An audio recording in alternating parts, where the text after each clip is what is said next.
Stovall, coming to you again on March the 15th on WCEG Talk Radio. And welcome to another episode of Issues and Answers with myself. And our topic today is going to be fantastic because our topic today is going to be Black women leaders, how to harness the power of Black women leaders. So you are listening to the new WCEG Talk Radio, WCEG Network, WCEGTalkRadio.com, or you can watch us live on Smart TV, YouTube, WCEG Network. We're the worldwide community empowerment group where we speak life into the community. You can like us on Facebook, follow us on Twitter, Instagram at WCEG_Talk Radio _talk radio. And as a disclaimer, the topics and opinions are those of the show hosts and guests and not of WCEG Network. And I want to thank you all for your continued support to this radio station and to me as well. Now, let's get started. So as always, I always start off with thanking everyone for joining and also taking a moment to remember those who are no longer with us here and also sending prayers to those families. I have a dear friend who I really call my sister. She lost her mom early last week. And so we're definitely sending prayers to her and to those others. They have lost loved ones as well. And also I want to thank our frontline workers, those who keep us safe, those who keep us healthy, and those who also make sure our immediate needs are met. We definitely salute you, each of you, for those services that you provide. So again, the discussion today is on Georgia Black women leaders. I can't talk about something from another state. There are wonderful Black women that are doing things other places, but I'm here in Georgia, so I'm going to speak on my experience here in Georgia and also working with Black women leaders. And I'm not just, when I say women leaders, I'm not just talking about women leaders who are elected officials. I'm talking about women leaders across the board. And so my goal at the end of this program, and we won't have time to touch on everything, but my goal at the end of this program is that you'll be empowered as a listener with knowledge and to make changes and making those changes that are definitely needed in our community and that you have the power to be able to do. So in the news lately, you've seen that there have been more elected officials who have been elected to office than any other time in our history, and because of that, we know that there comes a lot of responsibility with being a Black woman leader in society today. We see that there are more women in executive corporate positions, more in religious organizations, more business owners, just across the board, more women in educational leadership positions. And we hear a lot of the Black girl magic. Let's put on our pearls and chucks, and a lot of things that are emphasizing when it comes down to acknowledging Black women who are now in these positions. And so, but when you think about all of that, decisions are being made at these tables that the Black women are at. They're sitting at these tables. But are the voices of those Black women being heard? And if they're being heard, what changes can we say that we can see that have been made? And that's the challenge. You can have a seat at the table, but it must be a decision-making table. And it must be where you are actually being able to make some changes in the community that you're going to represent. So let's go into it now. So for the next 50 minutes or so, we're going to talk about how that power can really benefit our communities, and if it's not used properly, what can be the results of it. I'm a Black woman, as you can see. My mother was a Black woman. My grandmothers both were Black women. My sisters are Black women. My aunts, my cousins, my friends are all Black women. And so we have a lot of conversations around the table, just sitting at your family table about what's happening with Black women now that we're getting in these positions. Can the power of the Black woman be harnessed? And if it can be harnessed, in what way? Is it that sometimes Black women who are elected to positions, are they really elected to do the job, or are they elected just for a title? Yeah, sometimes that happens. Are the expectations too high to solve problems that Black women did not create? How do Black women include the Black men into finding these resolutions? So a lot of times we hear Black women, the Black men say, what about us? Well, of course we need the Black men.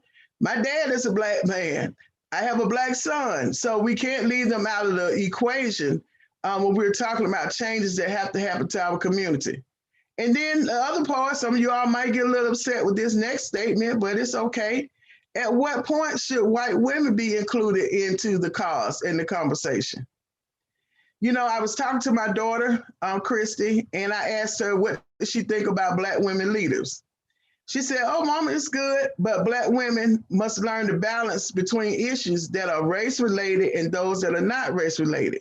And what she was saying was that sometimes race, being Black, is used to coerce people into supporting you or doing things for you just because you're Black, not because you're the best person to hold that position or you're the best person to do business with. And she even mentioned about some of the Black businesses not being up to par professional like they should.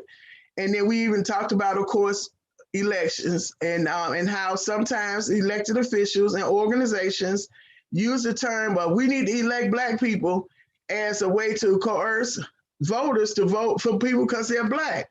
Well, no, you vote for people because they're the best people. And if they happen to be Black, that's even better because you're thinking that they're going to uphold what it is that is needed in that community that looks like them that they represent. And sometimes that does not happen. And we can see that over the years.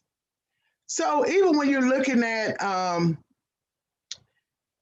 the integrity and accountability as Black women, we have to make sure that stays intact. Black women, of course, have helped in history with the suffrage movement when it comes to making sure that we had the right to vote. Black women have been instrumental. Some people didn't know this, but National School Lunch Program, being able to make sure all the kids are able to eat a healthy meal. And that was through PTA, the National PTA. So Black women have always been there, more so the silent ones, but been doing the majority of the work, but never have been the ones to really get the credit for what's being done. So now that we've moved from back behind and we moved up to the front, you know, how do we make sure that that credit goes where it needs to go and that changes are made? We don't need to just have a title. We need changes in our community. You can see through COVID, changes have to take place in our community. And that's what is needed. So as I was doing some research, getting prepared for this show today, according to Goldman Sachs, their website, they're actually working on a project centered around Black women. They said that Black women are being under-resourced, underpaid, underfunded, and in a study they conducted, the fastest way to accelerate change and effectively begin to address the racial wealth gap is to listen to and invest in Black women. Well, no, we didn't need a study to tell us that. We already knew that. And this program is called Black Womenomics. And so you all should definitely make sure that you Google that information and also to make sure that you look into it and see where you might be able to qualify to be able to help when it comes down to making sure that Black women are getting their portion of all these programs. And it's not just Goldman Sachs, there are other corporate companies who are in place that are now saying that they want to do a lot more things for our Black women. Some other stuff that was interesting in this particular report that was given, was that the median single Black woman owns 92% less net worth than the median single man. So I repeat that again. It said that the median single Black woman, which is the average, owns 92% less net worth than the median single white man.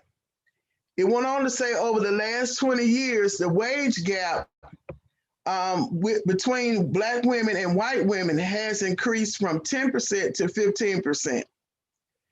And that they're looking at committing $100 billion in direct investment capital and also some money with philanthropic support. And so that's just one that was brought to my attention about what was going on with Black women and what corporate America is doing. So let's look at some other things when we talk about the whole issue with dealing with Black women and issues. And I definitely encourage you all to make your comments in the comment page so that we can have a conversation, because this is what this conversation is all about today, is identifying what are those areas and what things that we can do as Black women. So when some of those questions I asked earlier, when you think about those questions about, are the expectations too high for Black women to be able to solve a lot of the problems? You look at the literacy rate with our Black children in our communities, and it's definitely lower than the average. When you look at access to jobs, when it comes to higher wage jobs, many in our community, they don't have the same exposure. And that's the other thing, exposure, as most of the time that our white counterparts, children do have. Even when you think about in corporate America, the executive authority. So let's think about sitting at the table. So we have Black women, like I said before, that are at the executive corporate offices in these meetings. And, when you're talking about, economic wealth, the gap between the economic wealth gap and what's average that's happening, that's an issue. Because if you don't have first of all, if you don't have the education, that's number one. Then there's going to always be a gap, and that gap increases the less amount of education access that you have. And then when you start talking about in corporate America, sometimes there are conversations that are had that might relate to a certain segment of Black people that particular company is looking at focusing on. And then as far as what type of voice do you have when you're sitting at that particular table? And then sometimes they'll say, yeah, we hear you, but so how do you make sure that corporate America understands what's the plight of Blacks? So we all have a responsibility, and no matter what position that we're in, whether we're in an elected position like I held for 8 years, or whether we're in our religious organizations, and a lot of times you hear a lot of pushback from Black women being clergy persons, and then you try to make sure you say the words right. You don't want to say clergyman when you're referring to a woman, so now you're having to change all the dynamics of that. But then there are some people that still believe that women should not be in the pulpit.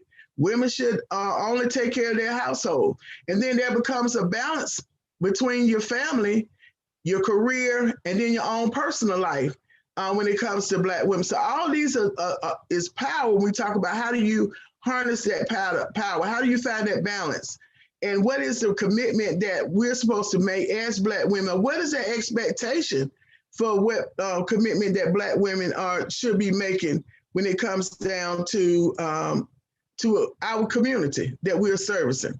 So let's even go into the whole elected official gamut. That's where, I got a little experience in that particular process. So recently I saw pictures, and I commend those elected colleagues that say, hey, we're going to all get together, we're going to take pictures.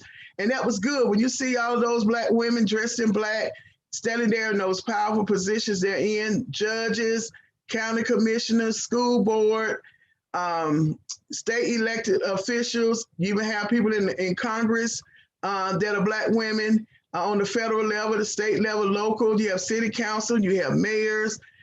But what does all of that mean if that power that you have is not used to better your community. And I mentioned earlier about not just having that title of whatever that position, but what can you do to push forward to making sure that you have what is needed in your community. So I took some time to kind of think about some things that I think we could be able to do, and make sure that you are commenting, because I love to hear what you're saying about this topic of Georgia Black women leaders, because they're all over Georgia, of course, all over the United States, but all over Georgia. So, when you think about what can you do as a Black woman leader, and remember, leader does not mean that you are elected. You could be over a community organization. And I named some other areas where you could be a Black woman leader. And it does not matter about age. We have young people that are doing outstanding jobs, who are young Black females that are doing an outstanding job, whether they're a female, they're teenager girls, or women. What can you and your group of friends do to change the community that you're in? And so you think about it, you could have something as small or little as planning a meeting, and just coming up with items of things that you all want to set a goal to do to change your community. Because the reality is, ladies, if it's going to be, many people hear this all the time, they say it's up to me if it's going to be. If we want to see the change in our community, we have to be that change. My portion is coming before you using this platform today to be able to express to you how important that change is that needs to be made when it comes down to our community. And if we're not the ones who are making those changes, then who's going to make those changes? Who are we waiting on? Are we waiting on someone to come in to save our community? No, we can't wait on anyone to come in and save our community. We have to be the ones that are going to step up. And guess what? We have all what it takes for us to be able to change our community. Let's give you an example. You're an elected official. You're in charge of policies in the community. So what you see, we're talking about housing has been a big issue. And we know that there are a large number of single parents, which is a whole nother big issue thing that I supported. Issues that I support is supporting single parents. And so when you look at Black women who are single parents, the pandemic has hit them very hard. And so they're struggling between working, they're struggling between keeping their family, and then also their own health and mental stability. So what can you do as an elected official? You have policies, then you start looking at those policies that are in place. Are they beneficial, or are they at a disadvantage to the community that we serve? As an executive in corporate America, or let's just take a business owner. I'm a business owner. What things can I do using my time and my talents that I have to be able to give back to my community? So I know some probably say, what is she talking about? What angle is Stovall going today? The angle I'm going today is empowering you to say that you have your own tools, you as a Black woman leader, to be able to change our own community. And as we move and look at moving out of the pandemic, that is what it's going to take. You have children in your community that are not reading on level. You all have heard it on the TV where they have lost a lot of classroom time. If you have, especially your business is able to help and support, you're doing some, you could do more. Those who are not doing anything, take that first step to reach out to the school district to see how you could be able to help those young people in your community. If you have a special talent and you and your group of your friends, I see a lot of people posting on Facebook, they go out, they celebrate. Some of you all can get together and come up with sets of goals of what can we do that we know how to do, that we specialize in order to be able to move forward our community. Let's look at using your people connections. All of us know somebody. And those people that we know can be the ones to be able to help support our individual communities. Your skills, I talked about that, your talents, and setting those goals. And so I think that when we talk about, how do we include the Black men into this conversation? Well, we have to reach out to them as well. Yes, there are some that need to step up, but let's focus on the ones that are ready to step up, those that have already been stepping up. How do we harness our power and impact and influence over Black men to be able to bring them in to continue what we need to do for our community? How is it that we have also white women? They want to be a part. There's some that want to be a part. They don't want to be left out. How do we harness that relationship to say, hey, these are the issues that we're facing? One thing is helping others to understand what those issues are that you're facing. We have environmental issues. Many, I know in Clayton County, we live right by the international airport. So those are environmental issues. We also, those who stay in Forest Park, there's a write-up that was in a recent paper in Clayton Crescent. They talked about the impact of the Army base and those chemicals that were sitting in the Army base in that land, and how they're moving into some of the, so maybe in some of the communities. So how do we look at the environmental impact? How do we use our power as Black women to make a difference in the environment? How do we use our power as Black women when it comes down to arts and culture? Being able to help our young people being able to express themselves.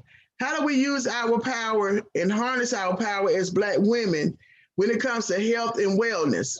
Many of us are facing a lot when it comes down to trauma, when it comes down to dealing with the whole issues of the pandemic. How do we harness that power? Our power with harnessing is using the power that we have to make things better for our community. How do we as Black women harness our power to be able to help those that are disabled, our senior citizens? How do we harness that power to be able to help support them? How do we harness our power when it comes down to poverty and homelessness? Black women, how do we harness our power to be able to help in agriculture? How do we harness our power to be able to help in advocacy? How do we harness that same power to be able to help in employment and career mentorship? Some of us are in positions that we can be able to reach down and bring some up with us. And some people are not on the same level that you may be on. And so, yeah, it takes patience. But we can do it if we continue to look out for each other. Someone even sent a text message, Ms. Sibery, readingpartners.org. And so they talked about the problem with illiteracy. And what happens is when our children are not able to read by first grade, no later than second grade, that sets them into a whole spiral that is hard for them to get out of. And Black women, as leaders, we can harness our power to lift up our young kids who are not reading on level, and not even helping our young Black mothers. Many of them don't know how to raise children. Some of us didn't have a clue when we were raising our children, but we had our grandmothers and we had our mothers to help nurture us, to tell us what we need to do, how we need to love our children. I was looking at something on the news recently where one brother murdered his other brother over something that was minor, had something to do with some soap or something like that. But the reason I said something like that is that it wasn't major. And even when you think about killing your own brother, that means there's some love that was missing in that household. Black women, how do we harness our power to be able to embrace our young Black men that are facing so much? How do we harness that power to be able, like I said, bring in our Black men who are there to help support our families? All of that comes when we step up and we use our power when we're sitting at these tables that we're making decisions at. And how do we even more, now election cycle is coming up in all the cities. So you're going to have more Black women running for office. How do you use that power if you're a mayor, a Black woman mayor? How do you use that power? And how do you use that power as a city council person? How do you use it as a county commissioner? How about a judge? The judges are very powerful. They sit on the bench and they interpret the law. Some things they have a lot of discretion at, and many of them do an outstanding job. But how can more use that power? It's going to take all of us collectively getting together. And it doesn't mean we have to be a large number of people that are getting together. Start with your friends, like I mentioned earlier before, and decide, hey, we got a group, let's decide what we're going to do. There are many women groups that are doing an outstanding job, and I commend you, but there's more to be done if we're going to save our community. Black women leaders, we have to step up and do more. There's always more that we can do, and you have to decide what your capacity is. By doing nothing, it's unacceptable anymore. You must do something. You cannot no longer do nothing. Hide when there's an issue that comes up. You can't hide anymore because our communities are dependent on us. We've fought so long, our ancestors have fought so long to get us in these positions of leadership. And a leader has to lead. They also have to have followers. That means they have to be service type of leaders, where you're listening to those people that they're asking to follow you. And so when you're looking at anti-racism issues, and we look at it, we face it, some of the things I told you about with Goldman Sachs and CNN, we're talking about Black leaders, all those things we already know exist. We witness them every day when it comes down to wage and pay gaps. We know that. We witness it all the time when it comes down to wealth. But what can we do? Well, we can't no longer sit back and do nothing. I invite you all to continue to comment. You listen to WCEG, the community talk radio, where we bring out issues that, and my show doesn't bring the issues the normal way, because I'm not a normal person. Even as a business owner, I wasn't a normal business owner. I wasn't a normal elected official as a state representative. I looked at things outside of the box. And that's what it's going to take for us to look at things outside of the box. I also want to talk about, when you talk about Black women leaders, what is it that you think about when you think of Black women leaders? Who are some of those people that come to mind to you when you think of Black women leaders? I'm looking in the comment box. Let me know, who are some of those Black women leaders that you say, hey, but you think about all the things they went through and the struggle. When you look at a lot of them, autobiography or biography, they went through a lot to get to where they were, but they were always thinking about others. And that's what I want to leave with you today, is to always think about others. Yes, we go through a lot. We are having to lift up a lot. We're having to hold glues together with our family that sometimes break apart. But we're here. We have that power. We've been given the opportunity to be leaders. And sitting at that table is not easy, sitting at that table. As an elected official, I can tell you sometimes going on trips, going to conferences, I was the only Black woman sitting at the table with other leaders in the state. And they would look at me. Of course, they expected whatever I said was going to be representation of the Black community, and also from a woman's perspective. So we have both that we're talking from, a woman's perspective and then being a Black woman at that. And many times I did have to correct my counterparts, my colleagues, on some of their thought patterns. And that's another responsibility that we have as Black women leaders, is that we see something that's not right, we have to correct that what we see that we know is not right. We can't be shameful of it and thinking that if we say something, they're going to demote us, take us out of our leadership position. You have to be willing to lose that position for what you know is right. And many times that's what happens. So Black women leaders, continue to lead. You're going to continue to be at the forefront, but remember, you can't stay and be a leader never is up there by themselves. You have to bring other people with you. And it takes from us making sure that our young kids, helping our young Black mothers to be able to nurture those babies so that as they become older, they're able to be a part of society. They don't have to be fearful. Yes, that we're going to always face race relations in this country. I don't think that's ever going to be eliminated.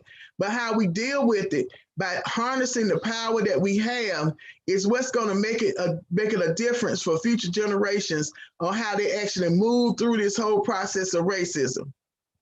It's up to us as Black women leaders. Like I said before, it's a reminder. Get together, your girlfriends, all of you all are hanging out together and see what you can do. It's something in your community. It might be, you might think it's too small, but nothing is too small. We have women that are great leaders over our school systems, even over our non-traditional school system. Guess what? That power that you have, that influence that you have over those children's minds, that you have over your staff, that you have, and they're looking to you to make sure that you're leading them in the right direction. So we have a huge responsibility. Black women leaders is not nothing that we're not used to having as a responsibility, but all eyes are on us. We have our first Black woman, first woman vice president, and first Black woman vice president of the United States of America. So there are a lot of eyes that are on her. Even when she ran for office, there were a lot of eyes. Once she won, now they said, okay, what you gonna do? And that's what's on a lot of Black elected officials. You have eyes on you. Those who are leaders in your church, your religious organization, you have all eyes on you. The expectations are very high, but we can meet whatever those expectations are moving forward. So as I begin to give a few announcements, and I'm going to even talk a little bit more as we talk about Black leaders, but I hope that this show today was very unusual show, as always, most shows are. But I want to speak from my heart. I saw a lot of things that were going on during the week, and I had one direction for the show. I decided to change it. And as a Black woman leader, I was able to do that. I think Penny for her vision of WCEG Talk Radio. As a Black woman, that's a leader. She has many people that she oversees as a whole, as being that are hosting different shows on this platform. But that's her special talent that she's been given. So all of us have a talent, God-given talent that we have here. And it's up to us to be able to use that talent in whatever capacity that you're able to do it to improve the lives of others. Our young people, and even you think about our preamble when it says posterity, that means the future generation moving forward is depending on what we do as Black women leaders today. So what you do as Black women leaders today is going to determine what our future is going to look like, our future generations is going to look like. So harness that power, Black women leaders that we have. Don't have it just to have it as a name token, but expectations are on you to be the best and to bring out the best in our communities. Being able to talk with the white women, helping them to understand our struggle. Many times even dealing with my white counterparts, a lot of times they don't understand. Sometimes some people say, oh, Black women have come far. They don't need any more help. Black people don't need any more help. Well, of course, we know that's not true. But it's our job to educate our white friends, family, co-workers, whoever they are, by explaining those things that we have to struggle through a lot of times. And many of them are compassionate about it, understand, and they support. They don't want to be left out when you think about it. Black men don't want to be left out, and the white women don't want to be left out. The white men don't want to be left out. Most of them don't want to be left out on all cases. And so it's up to us to use our power that we have to be able to harness, bringing that unity together to be able to help support our communities. Yes, we have suffered through redlining when it comes to housing discrimination. Yes, we suffered through education, even when you think about what happened with the pandemic. But there are many educated Black women. There are many educated Black women in mortgage, in real estate, that can be able to help sustain and help support our communities and telling them what is needed to bring our communities up. But that comes from policies. That's why it's important for Black elected women leaders to understand and harness that power that you have for changing those policies to make it better. So that's almost my time. It didn't seem like it seemed like it kind of went quick, but I did want to make a couple of announcements as well. On this Sunday coming up, it's March the 21st, and I'm excited about this Sunday because it is Single Parents Day in the state of Georgia. Yes, Single Parents Day has their day in the state legislative laws. It was passed in 2018, signed into law. That's March the 21st of every year in the state of Georgia is recognized as Single Parents Day. And no, it's just not single parents for women, but it's single parents for men, because you have some single parents who are men that are doing an outstanding job as well. And usually I've partnered in the past with National Leadership Group, and because of the pandemic, we're not able to do the celebration this year. So what we're doing is we're asking you on Sunday to thank a single parent on Sunday using the hashtag Thank a Single Parent. And so we still want to recognize those single parents for the outstanding job they're doing. And you also, in collaboration with the National Leadership Group and Georgia Youth Career Center, we have formed the Georgia Single Parents Coalition. So with that coalition, we will look at, of course, doing our celebration for single parents next year, but also making sure that we are helping to inform, educate, and support our single parents in employment services and other services that they need to excel. There was a question that says, do I believe we can do more out of public office than in office? Do you believe you can do more out of public office than in office? I'll come back to that question. I'm gonna finish up with this single parent day. So if you're interested in being a part of this coalition, you can email info@touchageneration.com. That's info@touch1, spelled out, touch1touchageneration, or you can email me at contact@gostovall.com if you're interested in joining our Georgia Single Parents Coalition. You know, it's important when we have legislation that's passed that we really work that legislation to make sure it's not just on paper. And that was my goal with the Single Parents Day. It's not just having on paper, but really helping support our young people and older people, grandparents and all who have now found themselves to end up being single parents. So getting back to that question, I look at it as I won't say do more. I can be a little bit more effective.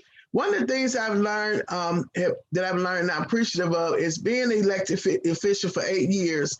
I was able to take all of that knowledge that I learned, and now as a private citizen, being able to now help educate even more my community, because I know the ins and outs of what's going on as an elected official, and I'm able to give more insight. That's why I started the Stovall Policy Series.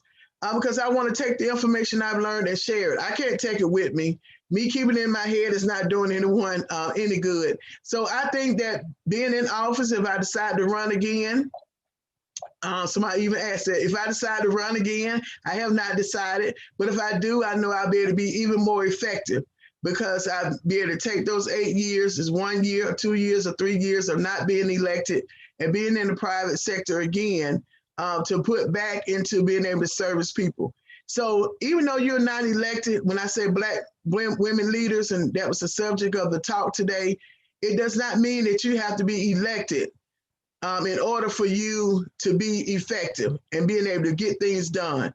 Believe me, we have a lot of people that are not elected, and they are very powerful for making sure that their voice is heard and that change is made in the community.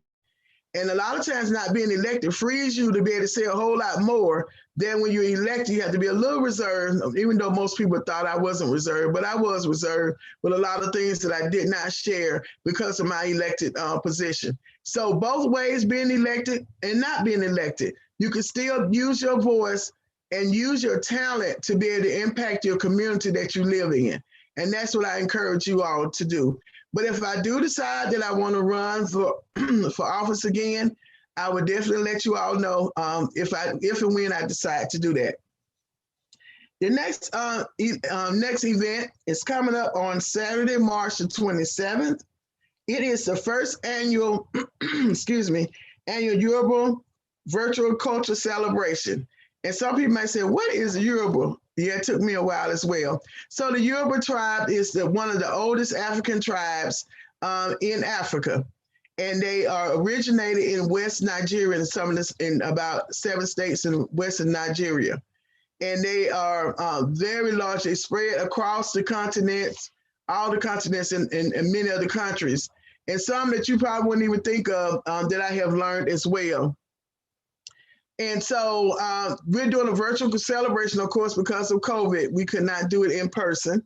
And I'm just a co-host, and I'm learning along the way. It's been a fantastic opportunity for me to be able to learn about African culture and be able to ask those questions that some of us always wanted to ask. And guess what? You'll get a chance to hear some of those questions. The event is going to be on Saturday, March 27th. It'll be live streaming. To pre-register, you can go to royaldiadementer.org/events-. And so, and if you continue, I'll be posting on my social media platform about it. And this last year we did recognize the Yoruba tribe at the state capitol. And in the celebration, guess what? You're able to see performances from an actual King's Palace. You'll be able to see art, fashion.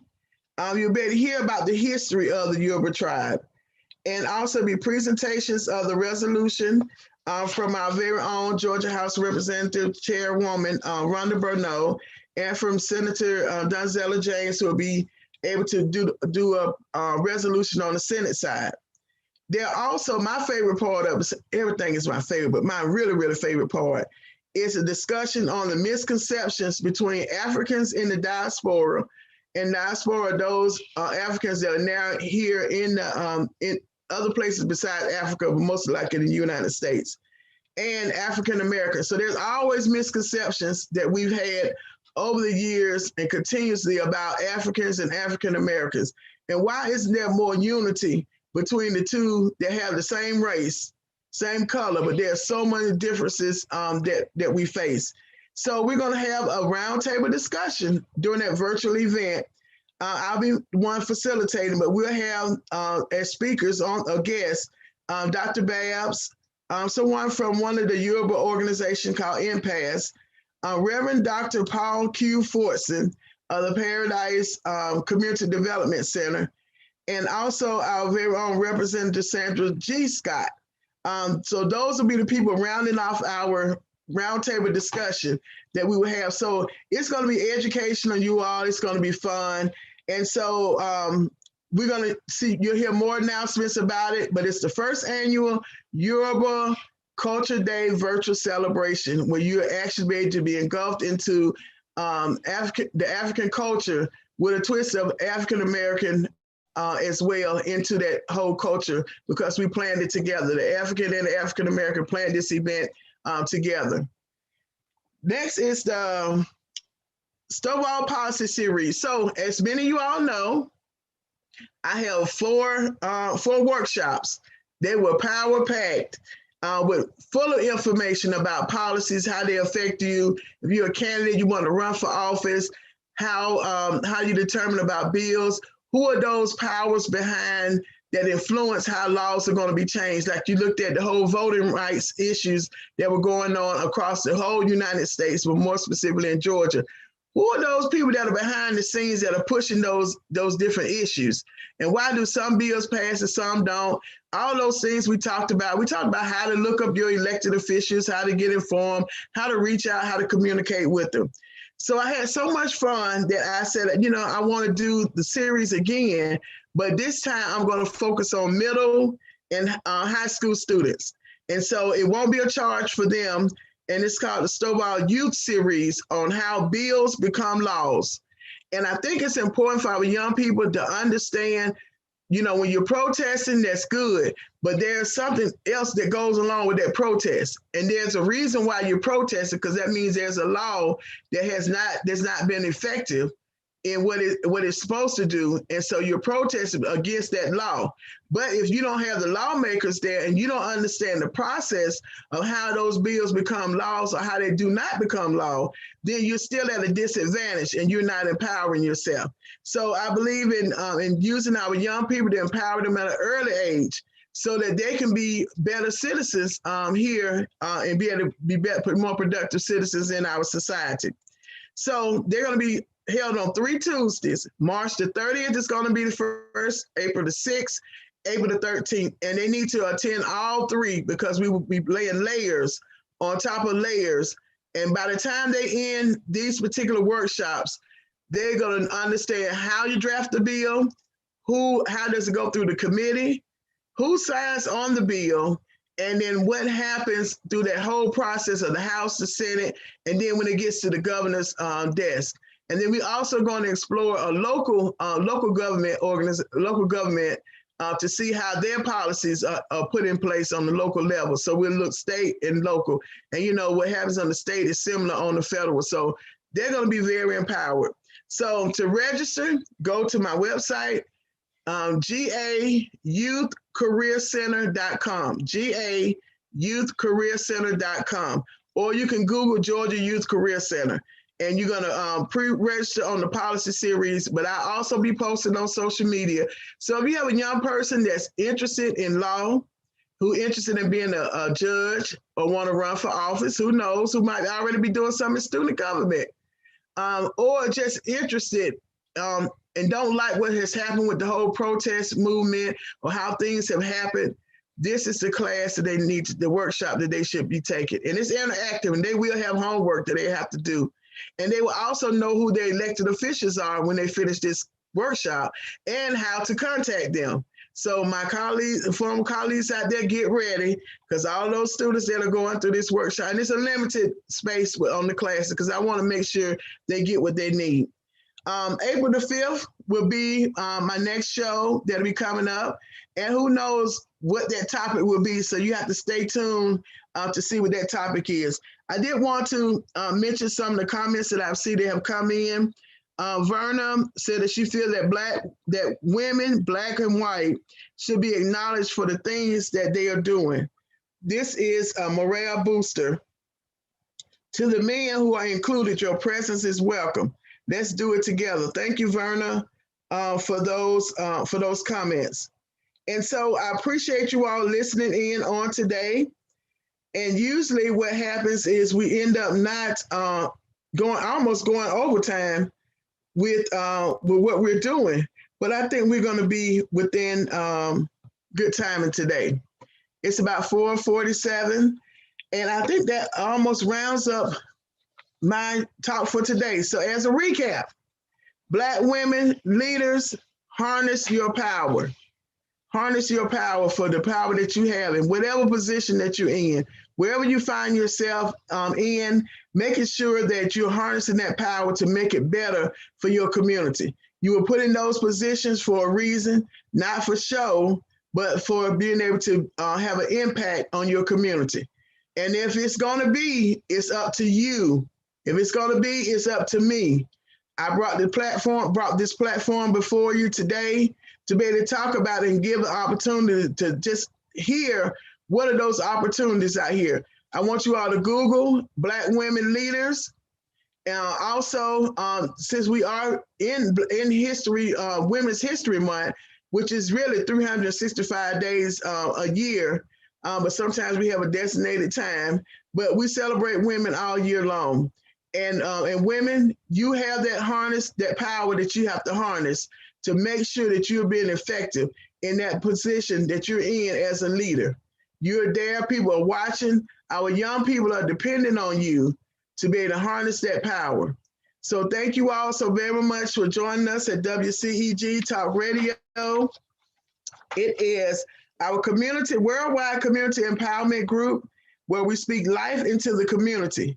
Continue to like us on Facebook, on Instagram, and Twitter at WCEG_talk_radio or at WCEG Network.